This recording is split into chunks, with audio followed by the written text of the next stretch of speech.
What's up everybody and welcome to another edition of AGR's Pop Culture Reviews. It's September 17th, my birthday, and I got one hell of a birthday gift. Actually, technically, I got sent two birthday gifts, so that makes this episode extra special, but I'm going to leave that for the next review. So by now you guys already know that Wonder Woman actually turned out to be an incredible blockbuster. And it's funny to think that just a few years ago, they actually thought that a standalone Wonder Woman film would never be popular, and well, basically that was bullshit. I, very similar to many of you, was blown away by Gal Gadot's performance. I absolutely love her, and I gotta tell you, every time I see her, I'm kinda crushing on her constantly. So I am so happy to have a little miniaturized version of this sitting on my desk. Honestly guys, I can't believe that she's finally sitting in my studio. After months and months of delays, I finally got this. It is freaking amazing, I'm so excited. So today we're gonna be taking a look at Hot Toys' 1/6 scale version of Wonder Woman. Let's take a closer look. Here's the thing about this figure and about this character. There was a little bit of polarization between Batman vs Superman: Dawn of Justice, and it went 50-50 between whether or not people liked the film or not. I especially like the director's cut because it does complete the film. But I will say this, in the theatrical release, when we see Wonder Woman finally come down and basically save Batman's ass and take on Doomsday and essentially bitch slap him, holy shit, that theater practically erupted. Now, you know this is a Hot Toys figure, and they're really at the vanguard and pretty much state of the art when it comes to 1/6 scale figures. Guys, take a look at this head sculpt. Tell me that is not Gal Gadot. This is absolutely incredible. They recreated her brilliantly. She looks absolutely beautiful, and thank God they went with actual hair here because it really fits this character. The detail in the tiara looks amazing. The etching looks fantastic. And I definitely love the eyes and the eyebrows and even the color in the lips, the countenance in the face, and the shading is just perfect, guys.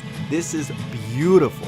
The beauty of this figure is only complemented by the midsection. Take a look at the armor. It is brilliantly recreated. The paint job is fantastic and flawless. I don't see any smudges. I love the contrast between the red and the gold trim. It looks absolutely stunning, guys. And I know that it's not metal, but it's painted in a way, again, very similar to other Hot Toys offerings, that it looks like actual metal. It is just a fantastic recreation. I definitely love the wash, and although it has been not muted, so to speak, it does look very lifelike. Great job, Hot Toys. Additionally, adding to the overall lifelike of this figure and the sense of organicness, basically what they've done is gone with a full rubber suit. Now, this is great because it hides the seam lines, but you also have to be very careful. I recommend finding one pose that is not too dynamic and just keeping it in that pose. With this figure, you have to be very careful because if you put enough stress on some of the rubber points, it might actually start cracking. One of the signature images of Wonder Woman is definitely in her gauntlets. Most people refer to them as bracelets, and I know that in the original version, that's what they were called, but these are more traditionally gauntlets. They look fantastic. The scrapping on the inside of the arm where they tie together looks great too. Now here's one of my favorite parts of this figure. It's definitely in her skirt. Now if you look at it texturally, it looks almost reptilian. That contrasting dark blue looks great against the gold and the red. They did a really great job here in terms of overall detail, and I like that it's kind of folded in a way, almost etched, which looks really great, guys. The straps over the shoulder look fantastic, although I recommend that you be very careful with it. I actually put a little bit too much stress on it and kind of popped it out. I was able to fix it, but just be careful with that. The lasso here looks fantastic though. Texturally, it looks like an actual piece of rope, which is kind of very cool that they did that. But also I like the way that it is hinged onto the actual belt or the buckle. It looks freaking great, guys, and it's easy to take on and off, so it's not such a pain in the ass, which is always a good thing. Now, I did want to draw your attention to something, guys, and just to kind of give you a level of how detailed Hot Toys is. If you look at the skin on her legs, just take a look at that, guys. There are actual freckles, and you can actually see little pores in these legs. It is freaking amazing. I mean, talk about organic. This looks awesome, guys. They did a really great job. I also have to say that they didn't exaggerate the musculature of Gal Gadot, which is a good thing. It's very well in line with what we see in the film. And here we go, guys. This is one of the parts of the figure that I was hoping that they would get right, is definitely her boots. These things look absolutely fantastic.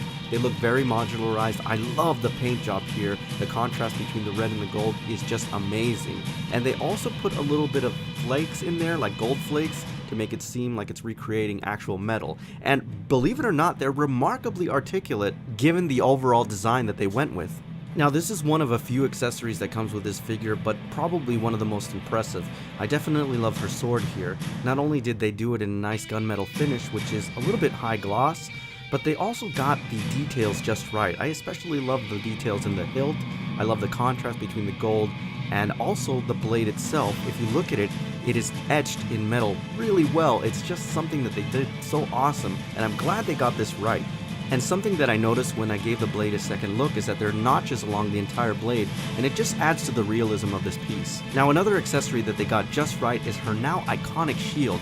This thing is so freaking nice, guys, and I have to kind of compare it to a Captain America shield.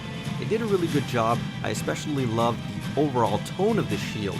The etching along the rim of it looks fantastic, especially since it's plated in gold. But what's probably most impressive about this shield is the different textures, particularly in the center, and also I noticed that just like the sword, there are notches in it to signify that it's been hit a couple times, or it's been used in battle, which is awesome. Now, fortunately, this figure has a really nice stand, and what they did was they went with a waist grabber this time. I'm so glad that they didn't do the crotch grabber. That really wouldn't work for this figure. But the base is overall pretty awesome. Nothing too different from the rest of the figures in this line. It's basically the same one copied and pasted. Not necessarily a bad thing though. You have that beautiful Superman vs. Batman insignia. It also raises. Most importantly, on the lip of the base, it does read Batman vs. Superman Dawn of Justice and the official name of the figure, Wonder Woman.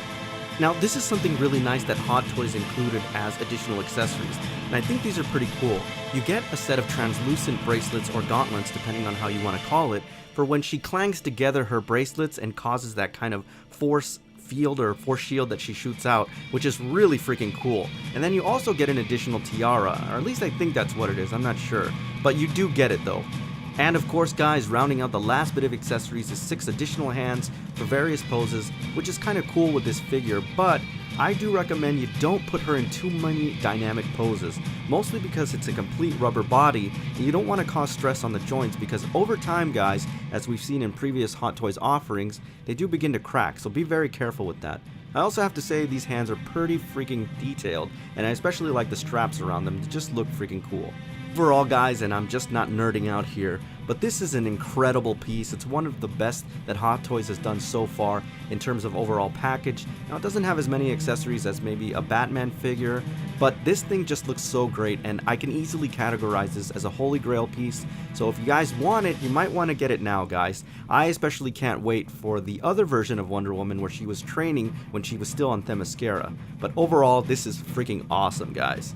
Now, before I go, I just want to give a special shout out to the folks over at Sideshow Collectibles for sending this wonderful piece over for review, and I also want to thank many of the fans out there who have sent me some wonderful birthday wishes. I really appreciate it, guys, and AGR's Pop Culture Reviews wouldn't be where it's at right now if it wasn't for you, so thanks a lot.